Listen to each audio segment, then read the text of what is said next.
Hello, friends, and welcome back to Malicious Compliance Stories.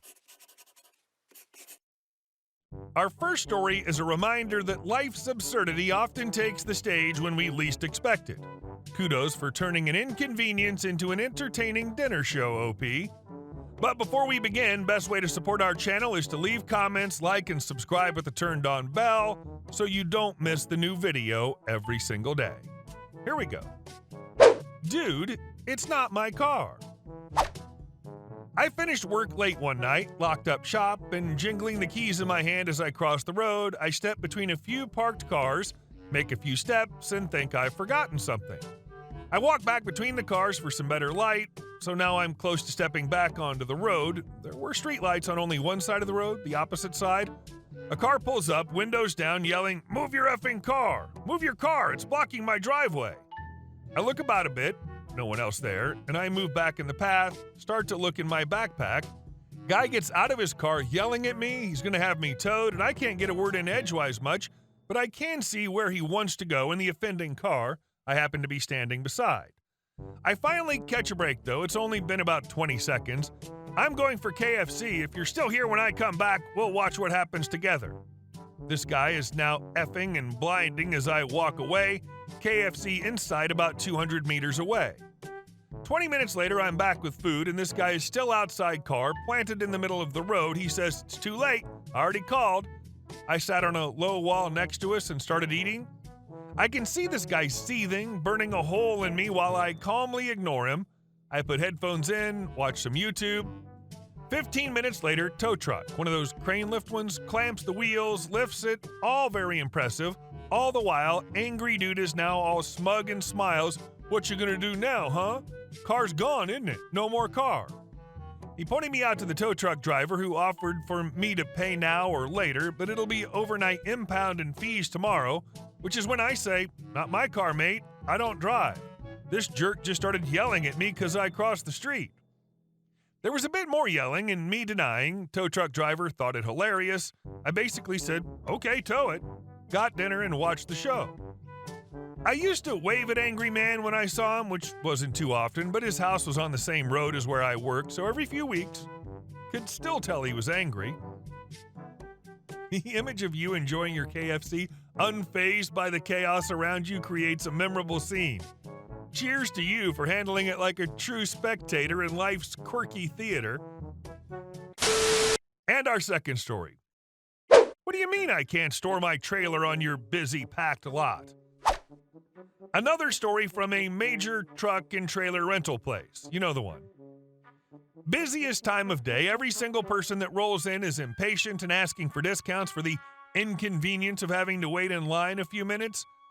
You heard me say no to the last 10 people, get the hint? The last customer storms out in a huff. Honestly, don't remember why. Typical Wednesday. Cue smiling Mr. Great Guy. I know that's got to be his name because he's clearly positive everyone thinks that's what he is. That smile, that's the smile of self-importance. I take a breath, here we go. The last one was a bit intense. I shrug, it happens. Listen, I was wondering if you could help me take my car off the trailer?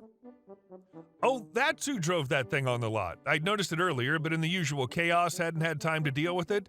The guy had pulled onto the lot with a rented moving truck, which was towing a tow dolly, type of trailer for pulling cars, which was towing a car. You probably don't see the problem, but hang on, you'll catch it. Well, I can definitely help you take the trailer off the truck, but I'll ask you to remove the car from the trailer first. You can't do that. No, I'm not allowed. It's pretty strict liability thing. The equipment I can manage, trucks and trailers included, but loading and unloading it is not something we can do. Listen, we do a lot of business with your company. Oh God, this speech. I hate this speech. Why do people think I care how much money they give to the corporation that's paying me minimum wage? Why do they think I'm super eager to keep them coming back so they can ask me to do more stupid crap? You aren't giving me a lot of business. You're giving some corporation a lot of business. I'm just the idiot enabling it to happen, without commission or tips, and the longer you talk, the more I think maybe we should just put a stop to this whole scenario. When he runs out of steam on that little rant, with the help of his wife remembering all the things they've rented in the past, he slows down enough to give me space to jump in and apologize. At least that's what he feels I'm supposed to do. I can see he's waiting for me to make it all better and rush out there and unhook his car, putting my butt on the line if anything happens in the process, taking the blame for any damages he notices on the car. That could have happened at any point, but you can be sure he'd blame me, being all meek and servile. He's a good customer after all. Got to keep the gravy train rolling. I stare at him, silent, unmoving, waiting for his speech to slow down and finally stop. I appreciate that, but I can't touch the car. Go ahead and take it down and we'll go from there. Well, the guy said not to touch anything, not to unhook anything, or mess with the chains, and you'd take care of everything. The guy. Well, that's totally true. You don't need to touch anything, and I can absolutely take the trailer off, but taking the car off is something you do yourself. Who put it on there? The rental guy. Press X for doubt. Wait, where did you get the trailer? We're coming in from... Oh good, this thing just went next level. We're a half-hour drive from the border of two big countries. He just came all the way from the far side of the other one. Why is he here of all places? I asked for his paperwork. He's supposed to drop everything off on the other side of the border. Why did he drive directly past his drop-off point and then cross the border with a trailer he didn't want to use anymore? What the hell's going on? Hey, just so you know, you're in the wrong place. You're supposed to drop off over here. Well, I know that. Oh, he knows that. Look, if I'm just gonna leave the trailer here for a few days, come pick it up when we've unloaded, and then I'll take it back. I look at our lot. The trailers are piled too deep. Customers are parking across the street because we're so full right now. Besides, if he leaves it here, someone will see it in the morning, return it in the system, and he'll get a huge fee for dropping off not only at the wrong place, but the wrong country. This is a terrible idea. Probably best if he just leaves the trailer literally anywhere else on the planet. Just anywhere else. It doesn't need to be here, ever. But I never get to say any of that. My slight head shake is all it takes. He blows his top. Blah, blah, you can do it. You just don't want to. Blah, blah. Don't you realize how much business? Blah, blah. How am I supposed to? And I'm thinking, this is my life right now. This is what I'm doing. This is happening. Cripes. He works his way up to asking who the manager is. I tell him, and that she's not in. He asks me what my relationship is with her. What? I try to decipher what the question could be implying, and I admit there was an incredulous tone in my voice, but I catch myself before I launch into all-out mockery, instead saying, look, I don't know what that's supposed to mean, but that doesn't matter. The situation is what it is. I can't get the car off the trailer, and it's a bad idea to leave it here. He's eventually dragged out the door by his wife as he's yelling at me about how useless I am. I catch a look of him pulling off the lot. There's a chain dragging underneath the trailer now.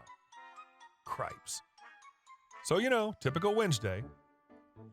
We all know this is the same guy who would immediately jump to, why were you touching the trailer? I didn't ask you to do that. How are you going to compensate me? If you did try to help him and anything went wrong. Also, great writing style, OP. You should write a book someday. And our last story.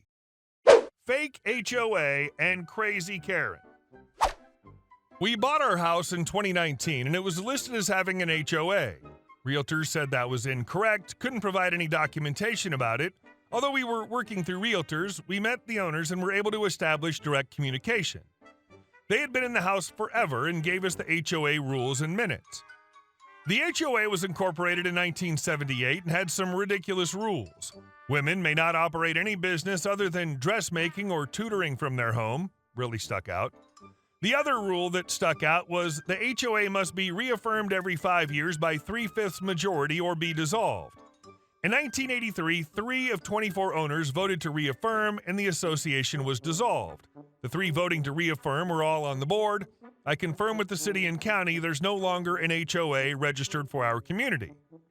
Move-in day, new next-door neighbor came over to greet us and give us the lay of the land, warned us about the unkempt property across the way. Although it isn't occupied, the owners are around and not to be trusted.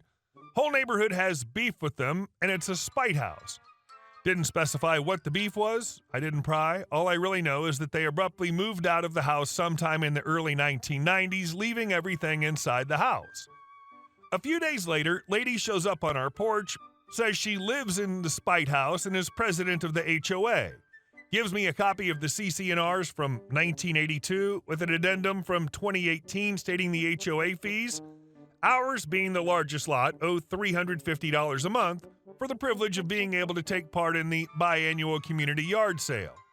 I look her square in the eye and tell her I know it's a scam and to get bent. HOA dissolved in 1983. She left screaming, threatening to come back with court orders and to expect a lien filed. I get it. Community voted the board out. Other two members sold and left, leaving this woman a pariah on the block.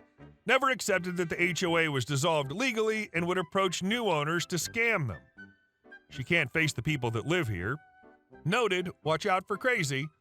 A few days later, we get a visit from code enforcement to investigate complaints of dilapidated structures and neglected vegetation. Agent was super cool and made it clear it was merely a formality. Everybody at City Hall knows about this lady and her crap. Nothing to worry about, but expect that they'll receive multiple complaints with no findings. Okay, this is the game? Let's dance. Every couple of months, I'd call in a complaint about their vegetation and a danger tree. They'd come scalp the lot with weed eaters, leaving bare dirt.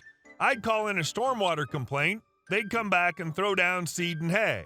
Rinse and repeat. Saw that animals had torn into the siding and were nesting. Call code enforcement about pests and unsound structures.